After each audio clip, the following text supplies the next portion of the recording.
In the opulent ballroom of Ashcroft Hall, where crystal chandeliers scattered trembling constellations across silk and satin, Lady Eleanor Hartwell stood alone, a pale moon suspended within a sky that had chosen to forget her light. Conversations dulled as she passed, fans fluttered to conceal smirks, and every courteous bow carried the quiet sting of reproach. Only hours earlier her name had been spoken with gentleness. Now it slithered through the room like a whispered epitaph, accompanied by speculation sharp as winter air and cruel as unguarded laughter. Her chin remained lifted despite the tremor in her breath, for no Hartwell had ever surrendered grace to unkindness, even when dignity cracked beneath unseen weight. She had committed no sin of flesh or ambition, yet rumor crowned her a transgressor, painting her devotion as deceit and her compassion as impropriety. Lady Morbury's poisoned insinuation had reached every ear before the first note of the waltz, and Eleanor became the evening spectacle, a living caution breathed between jeweled smiles. Each step she took along the polished floor echoed with restraint, each movement measured like a deliberate prayer to a heaven that appeared distant and unblinking. Then the Duke of Ravensshire entered with the hush of winter storm. His presence realigned the entire room, bending posture and will alike, for he was not merely noble but formidable, carved from discipline, rumor, and icy command. His gaze, cool and impenetrable, settled upon Eleanor with a gravity that chilled and captivated in equal measure, as though he perceived a truth others refused to acknowledge. Murmurs rose like restless doves, gliding anxiously around pillars and candelabras, questioning the nature of his attention and the audacity of her existence. Eleanor's heart staggered as he approached, each measured stride resonating against porcelain silence, until the space between them pulsed with restrained breath. She lowered her eyes, offering a fraction of courtesy, but pride would not let her retreat further, and when he halted before her, the air itself seemed to fracture. In a tone sharpened by authority but tempered by an obscure urgency, he spoke words that struck both warning and command, instructing her to withdraw lest she deepen the spectacle of her disgrace. "Do not question me," the Duke murmured when confusion flickered across her gaze, his voice carrying a hush that pierced through orchestral murmur and conversational haze. The command silenced her, yet something unspoken thrummed beneath his restraint, as though his refusal masked an agony he feared might dissolve calculation entirely. Around them, society held collective breath, awaiting collapse or compliance, reveling in the cruelty of anticipation. Eleanor obeyed with slow reverence, yet a tremor ignited behind her ribs, and as she turned, humiliation washed over silk and lace like invisible rain. She felt every eye follow her retreat, felt rumors twist into certainty as she crossed the threshold toward dimmer corridors, each footfall echoing like reluctant surrender. Still, she walked with serenity forged through years of disciplined modesty, refusing to offer tears or visible fracture to those who yearned for her undoing. Behind gilded doors, she paused beside a marble window frame, allowing the night's breeze to cool the fire burning softly within her spirit. The moonlight traced silver upon her cheek, revealing neither defeat nor defiance but something infinitely more dangerous, a resolve nurtured by quiet introspection and long-denied yearning. She remembered the Duke's glance, the indecipherable tension within his eyes, the subtle tremor of something unsaid. Within the ballroom, conversation resumed, yet a tremulous undercurrent endured, fueled by curiosity sharpened against reputation. Why would the Duke intervene, only to dismiss her before the public gaze, when ordinary decorum required polite disregard or measured disdain? Eleanor felt as though she had been both shielded and sacrificed, elevated and condemned by a single controlled breath. He emerged moments later, his silhouette framed by flickering torchlight, the severity of his expression carved deeper by shadows and duty. There was a struggle within his gaze now, an unwilling softness attempting to surface beneath cultivated restraint, a conflict bound to his very name. His presence disturbed the fragile quiet she had woven around herself, unsettling composure like a hand across still water. "You must not linger here," he said softly, the intensity of his restraint quivering beneath deliberate calm. "The eyes beyond those doors feast upon weakness, and London devours what it does not understand." There was reluctant compassion in his cadence, a sincerity that unsettled her far more than cruelty ever could, and for a moment she dared to meet his gaze fully. Her voice trembled when she replied, though dignity anchored its strength. "Your Grace, my endurance has never depended upon their approval, nor shall it perish for their pleasure." The words fell like silk upon stone, elegant yet resilient, and something fractured within his guarded silence. He inhaled sharply, as though her defiance awakened memories he had buried, and his hand twitched near but never touched hers, restrained by propriety and unseen consequence. The corridor seemed to close around them, narrowing breath, concentrating emotion, distilling tension to its purest form. "Take care, Lady Hartwell," he breathed, almost a plea, almost a confession, before retreating toward the gilded glare of chandeliers and perfumed judgment. As his figure dissolved into light, Eleanor remained beneath moonlit stillness, heart echoing his warning and her own unspoken longing.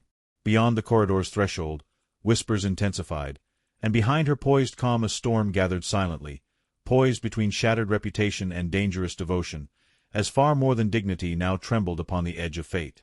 From the doorway, unseen by all yet witnessing everything, the Duke halted, his hand resting futilely against carved oak, as if the wood itself might restrain his resolve. His gaze returned to her fragile silhouette, and for the first time uncertainty eclipsed command, for in that suspended breath he realized the truth he had long denied, that the one force capable of unmaking him had already learned his name, and softly claimed dominion over his guarded soul. London stirred with renewed murmurs after the scandal at Ashcroft Hall, and Lady Eleanor Hartwell became the reluctant axis around which speculation revolved with merciless grace. Carriages paused along cobbled streets, servants exchanged furtive glances, and matronly voices softened into cultivated pity, for disgrace had a decorative language within aristocratic cruelty. Eleanor endured it with comportment that concealed both sorrow and pride, withdrawing into the pale solitude of her chambers where lace curtains trembled under morning light. When a servant announced the arrival of a sealed coffer, modest yet unmistakably refined, curiosity pierced Eleanor's careful restraint, and she received it with tremulous decorum. Inside rested a silver brooch, engraved with Ravenshire's hereditary crest, its design unmistakable, its implication perilously intimate. No accompanying note explained the token, yet its presence spoke with eloquence that unsettled her resolve and ignited speculation that spread through every drawing-room and tea-room like perfumed wildfire. By twilight, whispers sharpened into scandal, for nothing unsettled London more profoundly than unexplained intimacy between a fallen lady and an uncompromising duke.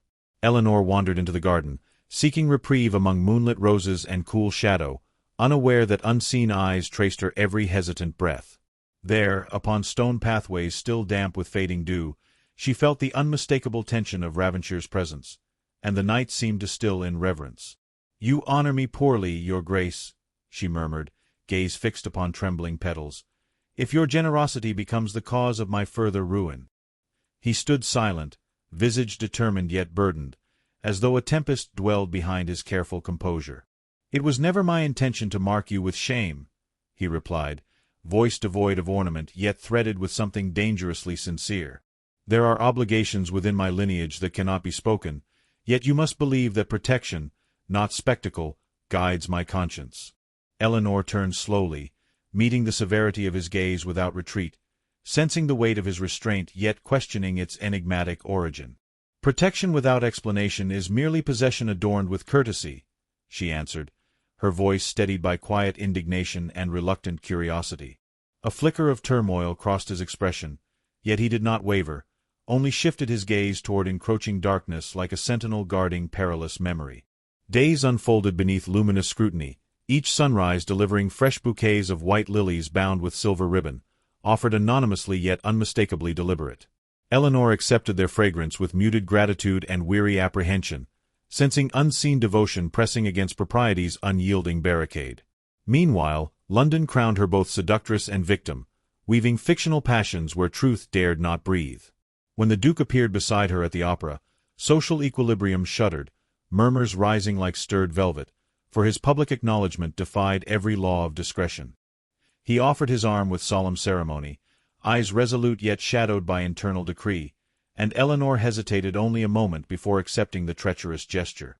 Every gaze skewered them as they moved through candlelit corridors, her composure fragile yet luminous, his resolve rigid yet trembling beneath restrained breath. Within the hushed box, applause thundered, yet the sound receded into distant tide as his voice curved softly beside her ear. "You are surrounded by daggers wrapped in velvet," he whispered, "and still you walk unbroken through their polished despair." Eleanor's breath stilled, heart suspended between fear and reluctant wonder, for no one had spoken her strength aloud before, nor named her silent defiance with such reverence. Yet scandal clawed closer, relentless as rising tide, and by the following evening accusations fermented into public censure. Lady Morberry approached with venomous elegance, her smile polished with aristocratic cruelty, and announced that the Duke's indulgence had confirmed Eleanor's alleged moral surrender. Silence rippled outward as tissue-thin propriety quivered beneath audible contempt. Eleanor's pale serenity faltered, yet within her eyes rose the storm of ancient rebellion, and before she could answer, Ravenshire stepped forward with sovereign stillness. His expression held no apology, no hesitation, only the deliberate precision of irrevocable decision. "You will address Lady Hartwell with dignity," he declared, voice unwavering despite murmurs swelling around them, "or you will answer to me with consequences beyond rumor." The room inhaled, breathless beneath this unanticipated alignment, and Eleanor felt both gratitude and terror collide beneath silken composure. As eyes widened and chandeliers trembled faintly, his gaze fell upon her once more, not as detached observer, but as guardian entwined with forbidden consequence. Within that silent interval, she understood that whatever shadow followed their shared defiance would demand a reckoning neither tradition nor mercy could avert. As the orchestra faltered under stunned tension, Ravenshire's hand nearly brushed hers, the faintest tremor betraying the restraint he commanded so fiercely. His eyes softened only for a heartbeat, revealing the fleeting vulnerability of a man surrendering to emotions long denied. And within that fragile breath, he spoke her name not as warning, but as revelation, Eleanor, with an intimacy so dangerous that the world trembled upon its polished axis, foreshadowing the unspoken truth he had yet to confess. The single syllable fell between them like forbidden music, and though her lips parted in startled silence, she felt the tide of fate crest ever nearer. He withdrew with renewed severity, restoring distance as armor, yet the intimacy lingered within her breath, marking her with quiet inevitability. Around them the crowd resumed its brittle murmuring, uncertain how to digest the Duke's unprecedented fervor. Eleanor remained standing, heartbeat echoing like distant thunder, as she sensed an unseen precipice yawning beneath every graceful gesture. Whatever bond had formed between command and compassion now bound them to consequences beyond social redemption, beyond whispered repair. Her reflection within mirrored glass held unfamiliar dawn, a question burning behind composed serenity, wondering what sacrifice his protection demanded and what forbidden allegiance she had unwittingly awakened. Outside, mist coiled through lantern glow, heralding secrets yet unspoken, while the Duke departed without farewell, leaving behind the echo of his voice and the unbearable certainty that his silence guarded a truth destined to unmake every barrier between surrender. Night surrendered its velvet shroud to a bruised dawn as Lady Eleanor Hartwell stood upon her balcony, breath silvering the chill and thoughts restless with echoing uncertainty. The Duke's voice haunted her still, that single syllable weighted with destiny, reverberating through memory like a vow undesired yet unforgotten. Roses bowed beneath morning dew, inspired witnesses to a heart wavering between reason and reckless yearning. She traced trembling fingers along stone balustrade, recalling every restrained glance, every unspoken plea. Somewhere within Ashcroft's whispered halls, a truth waited, coiled and patient. She knew he would come, for silence had grown heavy with promise, and anticipation stirred beneath her stillness like a prayer trembling toward confession.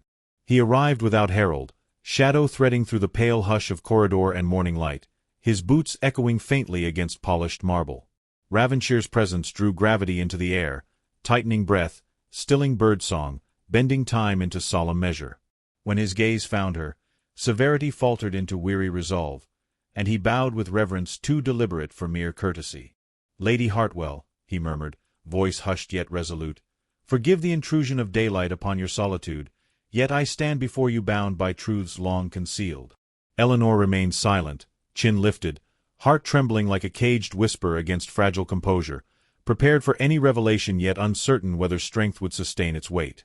He stepped closer, the morning-defining lines upon his face carved by discipline and quiet sorrow. "Your name has been my private burden," he continued, "for long before rumor crowned you spectacle, I vowed shield and silence in equal measure." Eleanor's eyes widened, apprehension folding into stunned disbelief, yet she did not retreat. "Your grace speaks in riddles I cannot decipher," she replied softly, "and yet each word pierces like truth withheld too long." He inhaled sharply, composure wavering, as though the air itself challenged his guarded restraint. "I was betrothed once," he confessed, "to a soul bound by family will, and duty silenced what affection could not bloom." The admission trembled in the open air, disrupting the fragile balance between dignity and desire. She was gracious, resolute, and shaped by obedience, he continued, but her eyes sought escape where mine saw prison. You offered her kindness when society turned blind, and when she vanished into scandal, blame fixed cruelly upon your name. Eleanor's breath staggered, for memory rose sharp as winter frost, recalling that distant kindness offered to a stranger lost beneath aristocratic disdain. I sought only compassion, she whispered, voice tender yet unyielding. He nodded, the shadow of regret deepening across stern expression. That mercy bound my conscience to you, and when she chose silence instead of sanctuary, I inherited her doom and your reproach. The morning breeze stirred her hair like tentative reassurance, yet unrest flickered through her composure. You speak of ghosts like obligations, she murmured, yet my reputation trembles beneath living consequence. Ravenshire's gaze softened, revealing the fracture beneath regal armor. I have obeyed expectation too long, he replied, voice thinning with restrained ardor, and now obedience has grown sharper than truth. I sent those tokens not merely as protection, but as apology for chains you never consented to bear. The vulnerability beneath his admission unsettled her more than accusation ever could, for sincerity whispered through his confessional candor. She turned slightly, unwilling to expose the tremor pulsing beneath her calm. Protection woven from secrecy is still shadow, she said, and shadow breeds suspicion where trust dares not breathe. He nodded solemnly, reverence deepening his stance. Then let light carve honesty where silence stood, he declared. You were never dishonored, Lady Eleanor. You became collateral to a war between obedience and release, and my silence nourished your suffering with unforgivable patience. Her pulse quickened, emotion gathering like storm clouds over serene horizon, yet dignity refused to crumble. And now, she breathed, you reveal this truth when rumor has already crowned me undone? His gaze brightened with seldom-seen intensity. Because regret has matured into conviction, he answered, and conviction no longer tolerates concealment. I have admired your quiet courage, your grace beneath cruelty, every moment you chose composure over collapse. The words lingered between them like forbidden promise, dissolving barriers once forged by propriety. The space narrowed with unsaid yearning, tension sparking beneath every restrained breath, until she felt the world dependent upon his next confession. He stepped closer, close enough that she sensed his warmth through cool morning air, close enough that propriety trembled beneath shared understanding.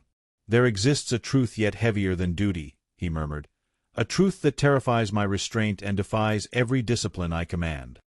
His eyes sought hers with sincerity stripped bare, and as anticipation coiled between lingering heartbeat and breaking resolve, she realized the confession had only just begun, with his final revelation still trembling upon the edge of his unyielding breath.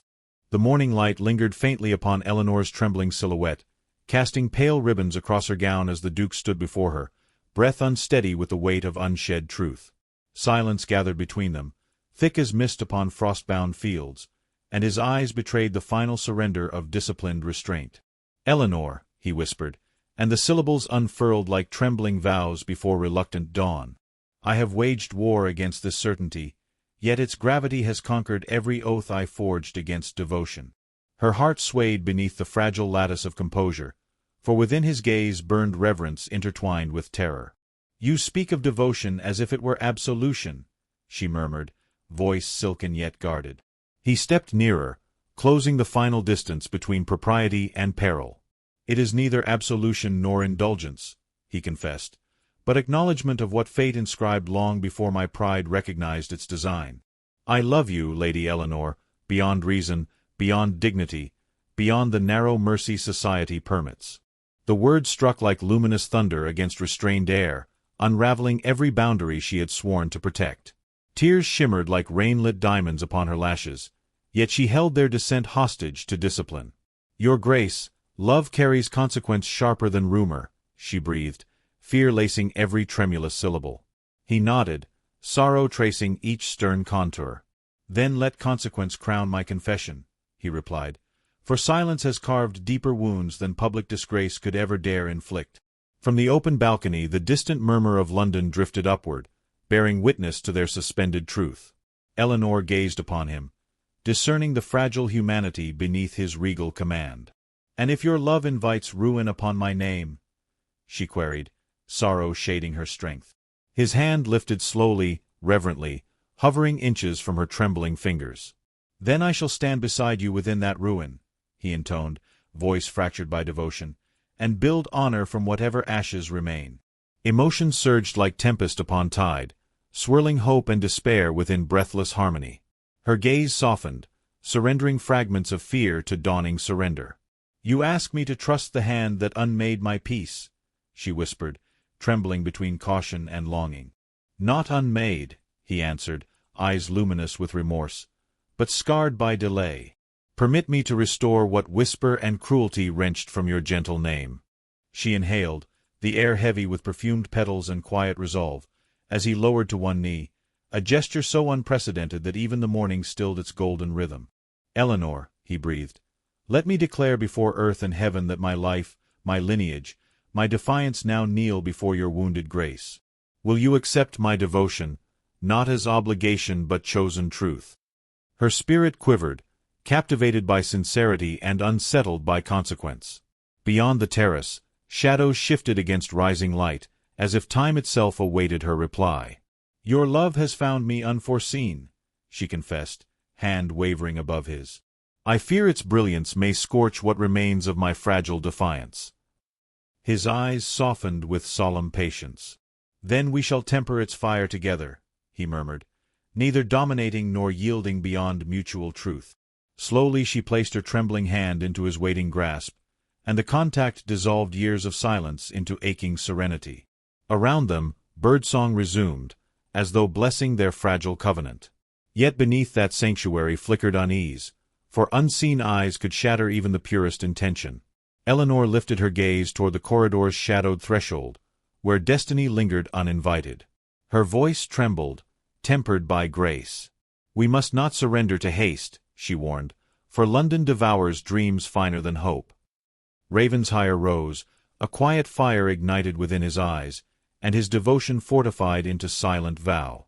"Then let patience become our shield, and courage our sole inheritance," he declared, though tension veiled his strength. For beyond the carved archway footsteps stirred, cautious yet deliberate, fracturing their solitary reverence. A figure emerged within lucid silhouette, posture sharpened by unresolved intent, and behind them whispered another presence, unseen yet unmistakably looming. Eleanor's heart tightened beneath rising apprehension, as destiny bared its next unrelenting decree. The Duke's grip steadied, yet uneasy shadow carved across his solemn gaze. The stranger's eyes fastened upon their joined hands, upon the surrender neither wished the world to witness so soon. A hush descended, thick with portent, as Eleanor recognized the face that should have remained forever buried within memory, and in that suspended second she knew the confession had awakened more than love, for the past had returned, bearing judgment sharper than rumor and truth more perilous than devotion. The former fiancée stepped forward, her presence fragile yet charged with unresolved history, eyes bright with consequence. Eleanor's breath stilled, torn between instinct and comprehension, as silence thickened with revelation. Ravenshair's posture stiffened, the weight of duty colliding with devotion. "You were not meant to see this," the woman murmured, voice trembling with remembered sorrow, "yet truth no longer tolerates oblivion." Eleanor felt the fragility of her newfound courage waver, for her presence cast immediate shadow upon promise. Ravenshair's jaw tightened, conflict surging between loyalty and love, as echoes of old obligation pierced his controlled silence. "Speak carefully," he warned, though restraint quivered, "for every word you summon now reshapes more than memory." The woman bowed her gaze, stealing fragile resolve. "I did not vanish by choice," she confessed, "nor did your compassion birth the scandal that imprisoned her.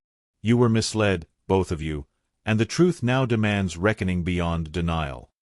Eleanor's mind reeled, heart trembling upon precarious edge, as the revelation threatened fragile peace. "Then reveal plainly what fate has hidden," Ravenshair commanded, voice carved from urgency, "for no vow may breathe beneath shadow." The woman inhaled, eyes meeting Eleanor's with soft remorse.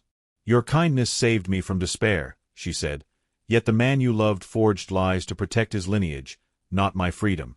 The scandal was scripted by those who feared his defiance, and your suffering became its calculated sacrifice."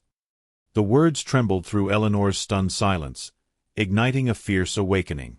As the final carriage halted before the iron gates of Ravensmere House, a brittle hush descended upon the storm of whispers and silk. Lady Elsbeth lingered upon the cobblestones, her breath clouding like a confession against the winter air, while the Duke of Haverton stood apart, his stern countenance carved from restraint and restless regret. Every eye clung to their fragile proximity, for rumor had crowned them both villain and victim, yet neither dared retreat into safer silence. Inside the manor, chandeliers glowed like trembling constellations, and the fiddles murmured of a joy no one truly believed. Elsbeth advanced slowly, her gloved hand brushed faintly by his sleeve, a tremor leaping through her defiance like captive fire. He did not speak, though his gaze softened with something almost mortal. Murmurs thickened as Lord Pembroke approached. His smile sharpened with indulgent mockery, and the Duchess Emeraude followed, resplendent as descending thunder. "You trespass upon delicate virtue," Pembroke declared, casting scorn about the polished chamber, "and the Duke's charity shall find its ruin before morning." Elsbeth flinched at the cruelty thread, yet raised her chin with trembling poise. "Then let ruin remember my name gladly," she answered, her voice tight yet luminous. A hush fell like snowfall upon scandal, and Haverton stepped nearer, fixing Pembroke with a stare severe as cathedral stone. "Withdraw, sir, or answer to me," he said, controlled and deeply deliberate. The company shuddered, astonishment fluttering through lace and brocade. Elsbeth felt the world tilt, as though destiny had suddenly steadied beneath her faltering feet. Yet Emeraude's eyes gleamed with calculated triumph, and her laughter chimed with sugared menace. "A noble spectacle," she purred, circling Elsbeth with predatory grace. "A pauper girl dressed in borrowed honor, sheltered by a duke who fears his own devotion." A ripple of shocked breath passed through the throng, each syllable branding Elsbeth's dignity with public flame. Haverton clenched his jaw, though his hand hovered protectively near Elsbeth's quivering fingers. "I do not fear loyalty," he replied, controlled yet brimming with iron vow. "Nor do I fear love," Elsbeth added, her voice spilling raw sincerity. Silence yawned like an opened wound, and rain began tapping against the tall windows in morning applause. Pembroke recoiled, perhaps in insult, perhaps in dawning unease, while Emeraude's knowing smile promised fresh treachery. Elsbeth turned toward Haverton, her expression softened by fragile resolve. "If your grace commands retreat, I shall vanish like smoke," she murmured, uncertain yet brave. Instead he cupped her wrist gently, his touch a quiet revolution. "You shall not disappear," he answered, voice lowered with reverence. The orchestra swelled into tentative brilliance, and the Duke led her onto the gleaming floor. Gasps echoed like startled birds, yet the music carried them forward into trembling orbit. Each step whispered courage, each glance confessed a forbidden gentleness. Elsbeth felt the room recede, only his presence anchoring her wavering composure. He spoke softly, barely audible, "Stand with me now, and history may yet forgive us." She did not answer, only tightened her grip with quiet trust. Across the hall, Emeraude watched, eyes gleaming like malice polished by envy. Pembroke whispered poison into circling ears, spinning fresh ruin from their shared shadow. Rain thickened against the glass, echoing the thunder roiling within Elsbeth's quiet heart. The music trembled toward finale, and the last notes bled with aching promise. Haverton bowed before her, a silent declaration witnessed by scalding eyes. In that fragile interval, pleasure and ruin coiled together, as footsteps hurried beyond the gilded doors. A servant burst within, breathless and pallid, clutching an ivory envelope sealed with crimson wax. "My lord," he gasped, trembling with dread, "this bears your father's sigil, long thought buried." Haverton stilled, his expression folding into haunted disbelief. Elsbeth felt the air tighten around her trembling lungs, as the Duke broke the seal with reverent finality. His eyes skimmed fiercely, then softened with unraveling shock. "This cannot be," he breathed, his voice frayed by memory. Elsbeth stepped closer, desperate for clarity, yet fearing revelation. Haverton turned the page toward her, allowing inked truth to glisten between flickering candlelight.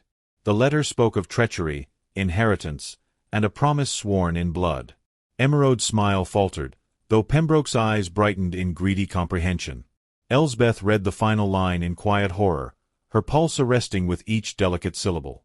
"You are commanded to wed Lady Elsbeth of Thornmire, by sacred debt of allegiance. The crowd convulsed with stunned breath, disbelief ricocheting like spilled crystal. Haverton sought her face, startled awe battling unspoken relief. Elsbeth stood unmoving, her destiny unfurling before relentless gaze. "Marriage," she whispered, "or exile." The Duke's silence weighed heavier than steel, his eyes darkened with storming conflict. Outside, thunder clawed the heavens, as the chandeliers flickered with omen and promise. He finally spoke, voice low and irrevocably solemn. "Should you refuse," he said, "the consequences will drown us both." Elsbeth lifted her gaze, fear and devotion mingling within fragile brilliance. "And if I accept?" she asked, scarcely above breath. The Duke hesitated, a war of conscience scarred across his noble brow. Beyond the glass, lightning split the velvet night into trembling silver. He stepped closer, his voice softened into forbidden truth. "Then all that would seek our ruin shall rise against us." A slow smile ghosted Elsbeth's lips, courageous and resigned. "Then let them come," she whispered, her words shimmering with quiet fire. Across the hall, Emeraude drew in sharp fury, knowing she had lost the first battle. The Duke extended his hand once more, an invitation edged with perilous devotion. Elsbeth placed her palm upon his, surrendering certainty to unknown dawn. Their joined hands became a vow seen by every envious soul. Yet from the doorway whispered shadows, a final messenger waited unseen, sealing catastrophe still unspoken. Elsbeth sensed the tremor of approaching betrayal, even as Haverton's touch warmed her trembling resolve. Behind the velvet curtain, a quiet hand raised a concealed pistol toward the flickering revelry, and the night held its breath in silence.